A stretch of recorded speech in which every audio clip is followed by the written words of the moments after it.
Reporting for Mobile Maine News, I'm Sam Bargar. Reporting for Mobile Maine News, I'm Sam Bargar. Reporting for Mobile Maine News, I'm Sam Bargar.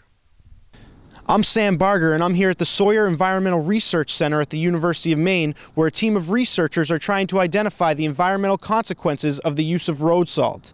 Although this chemical may keep Maine roads safe, the risk may outweigh the reward. The research for the Maine Road Salt Risk Assessment Project is reviewing policy options related to the use of road salt in Maine. John Peckinham, Assistant Director of the George J. Mitchell Center for Watershed Research, is quite the expert when it comes to this common melting solution.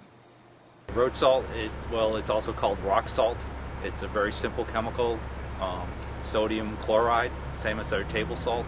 And what it does is it lowers the freezing point. So what that means is if there's snow and ice on the road, it causes it to melt. The project's extensive research has showed John that this simple chemical may be harmful.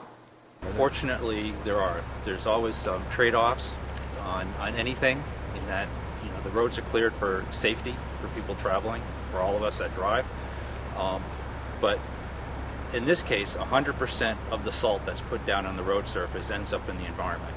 It lands on the road, does its thing, and then it gets carried off into the landscape. So the soil's affected, water's affected.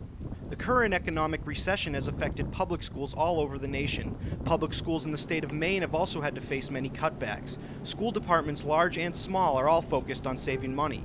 Small school systems such as Orono deal with these problems on a smaller scale, but with a similar outcome. The superintendent of Orono Schools, Kelly Clenchy, presented the 2009-2010 budget to the school committee, and the word decrease was used quite often. The biggest decrease on the budget was the funding of technology among the system.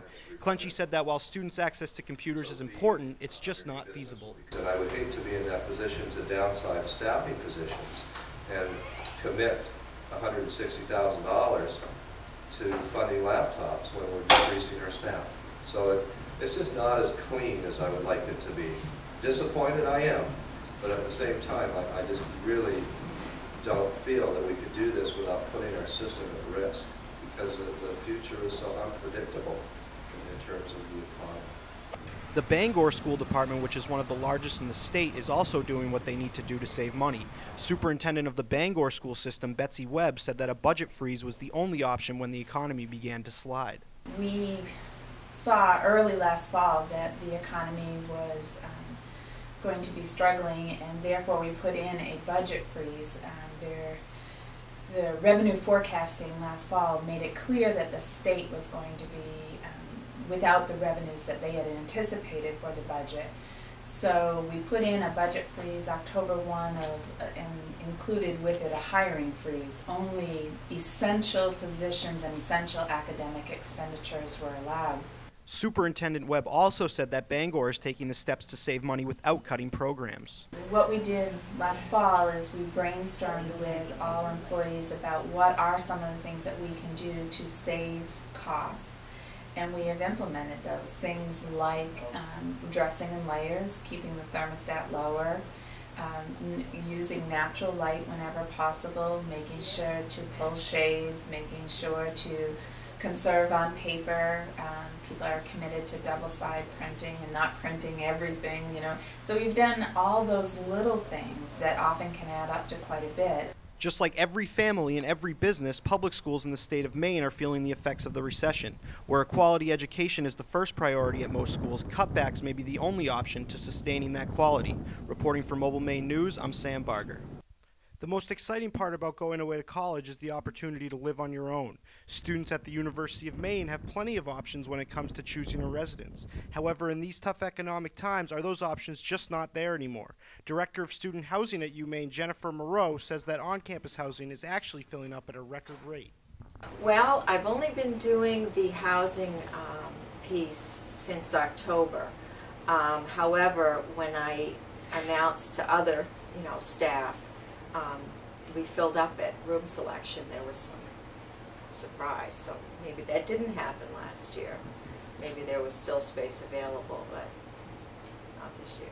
Student housing is thriving because of the fact that more Maine residents are choosing to stay in state. If a student in Maine, a high school student in Maine, is debating whether to go here or to go out of state, most likely the decision will be made based on financial aid packages, you know, who has the best deal. And obviously the tuition here would be less. The owner of KC Management, Chad Bradbury, runs the largest off-campus housing operation in Orono.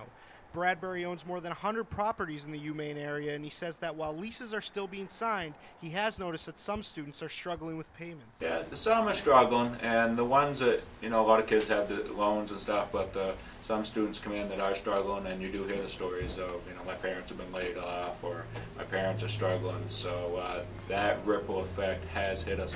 Whether you prefer on-campus or off-campus housing, it is expensive. And with tuition at an all-time high and the economy at an all-time low, UMaine Housing is fortunate to have not felt a major impact. Reporting for Mobile Maine News, I'm Sam Bargar.